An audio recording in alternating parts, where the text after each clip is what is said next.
E aí, só para a gente também comentar nessa mesma esteira aí dessa informação, a gente fala, né? Entram receitas, entra grana, mas a dívida não ameniza. E aí o São Paulo teve aí nesses últimos 2 dias, nessas últimas horas aí, uma comissão do conselho que foi formada ali para acompanhar e até garantir que o FDIC seja cumprido, né? E muito se falou, mas pô, o São Paulo também, eu vou usar o exemplo de novo do Marcos Leonardo,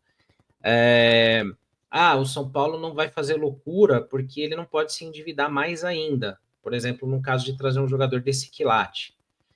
Mas o São Paulo não fez grandes investimentos, e aí a gente falou da Live Nation, a gente falou do naming rights do estádio, a gente fala de patrocínios renovados até o centenário do clube, que para mim é preocupante, você antecipar essas receitas, várias receitas entrando no clube, mas olha aí, a dívida, o Conselho prevê dívida e déficit em 2025. São Paulo fechar com dívida no fim do ano. Então, assim, vou agora inverter, vou perguntar primeiro da Pri. Pri, fica uma baita de uma frustração para o torcedor que quer bola na rede, quer reforço, quer um time forte, pensar no seguinte também. Fala, tá bom, a gente não fez loucura por um Marcos Leonardo ou por outro jogador de nível para chegar, mas não adianta nada se não chegar no final do ano e continuar com dívida fechando no vermelho. Aí o que adianta eu economizar se a sangria tá rolando ainda, né? Tudo indica que se o São Paulo seguir nesse clima até o final desse ano, ô Senna, a dívida vai bater 1 bilhão, né? Já existe uma previsão de um déficit grande no final do ano. Obviamente, essa previsão ela é literalmente uma previsão feita por contas deles e tal, mas esse número pode mudar, porque até mesmo nessas contas não estão as vendas de Matheus Alves, de Lucas Ferreira, então isso vai mudar, esse valor vai mudar de fato.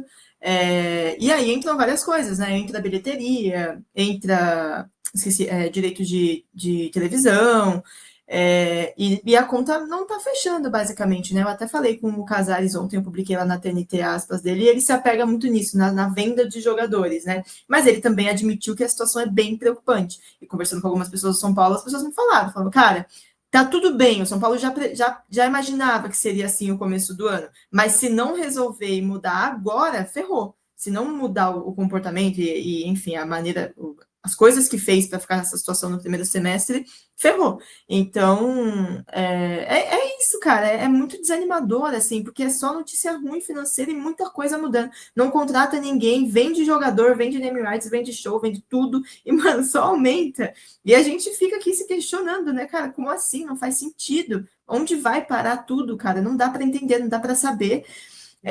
E beleza, a gente sabe que futebol é muito caro, a folha salarial de São Paulo é muito alta. São Paulo, nos últimos anos, aí contratou muito jogador que recebe muita grana. Isso também é complicado. Então, cara, eu espero que com as vendas dos dois jogadores, né?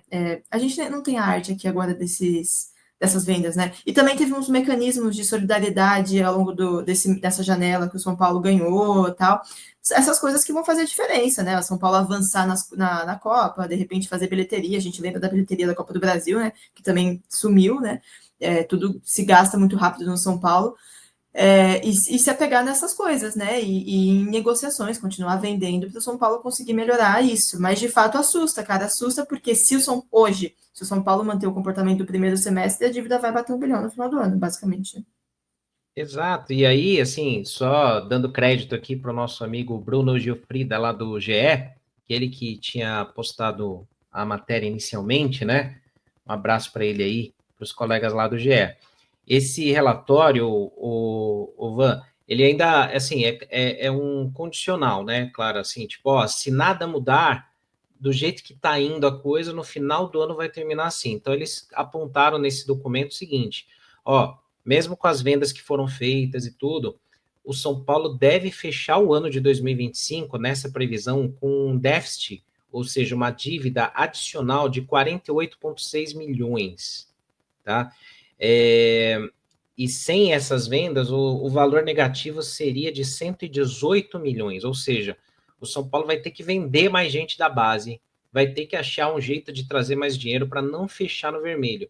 E aí o que preocupa? Antecipar receitas. Eu não estou falando que vai acontecer isso, mas um cenário que poderia acontecer, tipo o do Leco. O Leco chega lá no final do mandato e fala, mano, é meu último ano, eu não vou entregar essa barca aqui com uma dívida, eu vou antecipar um contrato de alguém e qualquer coisa aqui só para entrar essa grana e cobrir esse buraco, e aí o outro presidente que se vira aí nos 30, né? Então, cara, a gente vai passar de 1 bilhão de dívidas se isso acontecer nesse final de ano. As despesas desse período aí, nesse documento, informam que o São Paulo gasta, nesse ano, a previsão era gastar 403 milhões de reais. Essa era a previsão de gastos no ano. O São Paulo já gastou 20% a mais, 457 milhões aí nessa previsão.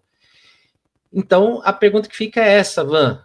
Como é que fica para o torcedor essa sensação de que quanto mais dinheiro entra, mais está saindo do outro lado, né?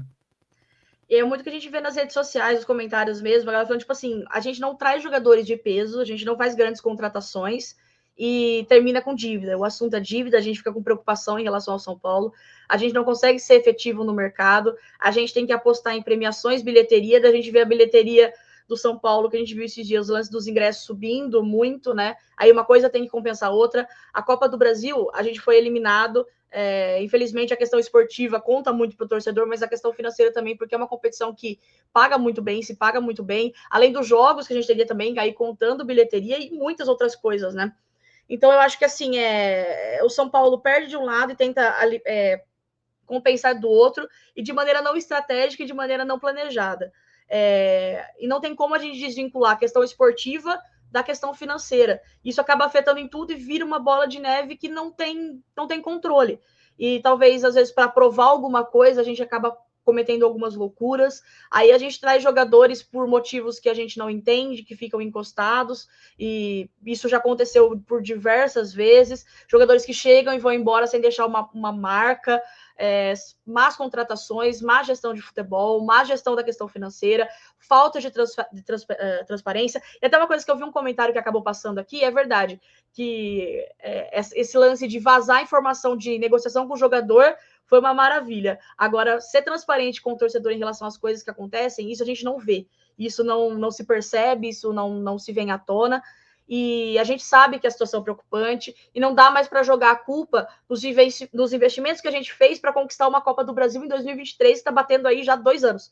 Esse mês faz 2 anos que a gente conquistou a Copa do Brasil em 2023. Então não dá para falar, a gente não negociou o jogador por causa disso, e a gente vai lá depois e vende jogadores por valores muito abaixo e contrata de maneira totalmente, às vezes, irresponsável, sem um retorno. Então, não faz sentido. A gente doa jogador, depois também não faz boas contratações. Então, as negociações feitas são ruins, o planejamento é ruim.